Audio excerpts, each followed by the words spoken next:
術式順天青術式反転赤挙式紫 Yo, we back with another video. So today we're actually going to be showcasing the newest character that happened to drop on JP. So let's get right into it. So the character that we're referring to is going to be the new Keep Hammering It In Nobara Kugisaki. So if you don't know, she is an SSR green attacker character, right? She can do some debuffing, right? Keep in mind, obviously, all these skills aren't completely maxed, right? So I can get a little bit more modifiers, but, today we're going to showcase her as is with the current, upgrades that I have already going. I'll also talk about her passive skill, which is her auto skill right here. It's weakening Jujutsu attack. This is the big core to her entire kit. At the start bout, increases own Jujutsu damage by 20%, and then the more debuffs and statuses on the enemy, the higher the Jujutsu damage increase up to 260%. Keep in mind, obviously, you're able to stack 20 debuffs on the enemy or whoever you're fighting, which means you get 12% per debuff on the enemy, right? So 12% Jujutsu damage increase per debuff on the enemy. So now that we talked about her, let's actually get right into, using her, right? We're going to showcase her. So we're going to do Tower. We're going to do stage 37. It's very difficult to actually find a good stage to actually test her in. Basically, there's a lot of tedious stages, and it's kind of very difficult to actually try to showcase a character in specific floors. So we're going to be trying to do floor 37. There is going to be a little bit of RNG into play, but you guys probably won't see that because I will kind of keep running it until the run is good, and that's probably going to be the only part that you'll see. But yeah, I just have to pray that he basically doesn't kill my Yaga while I am doing it. So this is going to be my team setup, right? There's obviously going to be a better team setup, but I do not have the specific characters for it. But let's kind of talk what I have here, right? So I have Mai, and Mai obviously is going to be there for applying all the debuffs to the enemy with her follow-ups. And then the memory is going to give 20% damage increase to all allies, ultimate damage increase to all allies for 2 turns. Then I have, of course, Yaga over here and domain expansion Megaman. So domain expansion Megaman, the memory is going to give him special gauge, so that way he can do his special quicker, because the faster you do his special, the more damage you're going to do to the enemy. And then obviously you're going to have like damage reduction, a bunch of utility purposes for your entire team. So that's why he's an amazing character. And then, of course, we have Yaga with this memory.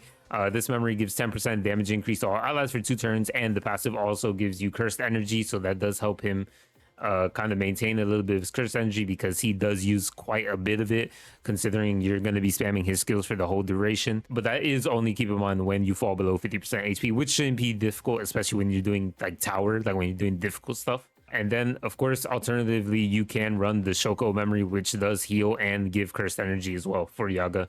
You don't necessarily have to use this one, but I like this one because it also gives, a damage increase for your team as well. Then we are going to have Nobara, of course, and then Nobara is going to be our carry, and we're going to have the Hollow Purple Gojo memory, the basically non-standard, because it is the best like memory in terms of just doing damage, like output. It's like, I think 80% Jujutsu damage to an enemy, or a little bit higher, I believe, when you have dupes in it as well. So it's like obviously the best memory for the high DPS output. We do have Gojo here. The only reason Gojo is here because I just felt like putting him there. There's literally just no purpose or reason for him being here, just that I just had him there, right? So his memory doesn't matter either. It's just Gojo. We just have him there. Whatever. Not important. The main team that we're going to be focusing on is going to be these 4, right? Now, in terms of an optimal team setup, of course, I have this is my team setup that I'm going to be showcasing Nobara with. But in an optimal team setup, you're going to definitely want Gakuganji or the SSR Yaga instead of the SR Yaga, because they're able to debuff the enemies while also being able to give buffs. Like, so the SSR Yaga, for example, can debuff the enemy very frequently and still passively give buffs to your team. So he's really good. So he's able to pair up really nice with Nobara. And then, of course, Gakuganji is also another amazing character. He's an SR character. So I do not have him. So yeah, I mean, obviously I can't use him to showcase him. You can also use young Geto. He's also really strong. He's a green character as well. So if you're trying to do like a mono green team to fight like a specific type of stage or whatever that's weak to green, then he's definitely going to be really nice with Nobara and even Gojo, of course. Overall, the best characters for Nobara setup, so not referencing my team that I have here, is always going to be Mai, because Mai is able to apply so many debuffs in a single turn just with her follow-ups. She's definitely going to be one of the best characters with Nobara. And then you're going to have Yaga or Gaku Ganji, because they SSR Yaga, by the way, not SR, because they're able to debuff the enemies very frequently, which does allow Nobara to get her higher modifier from her passive. So we're going to get right into it and kind of showcase what we can do with her, okay? But yeah, we're mainly just doing this boss just because a lot of them are Giga Cancer by having immunity to debuffs, which obviously kind of limits kind of what Nobara can do.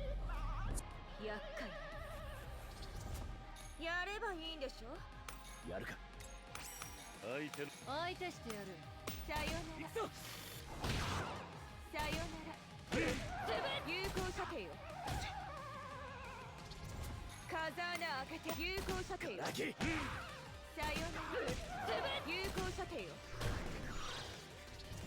やればいいんでしょさよならさよならさよなら有効射程よやればいいんでしょさよならやればいいんでしょやるか Alright, we're gonna do this, and then the next turn we are going to start using Yaga's third skill. やればいいんでしょいつでもいけるぞ相手の動きを観察準備万端カバーお願いこっからよ統一展開もう上げてさよなら行くぞキャシー有効射程ズブッいつでもいいわよ行くぞ相手の準備万端こっからよ血の利き方教えてあげるガキさよなら行くぞキャシー有効射程さよなら Alright, so now we're on our second turn. So on our second turn, we're going to be using Mai's memory and Yaga's memory, because these memories do last for 2 turns.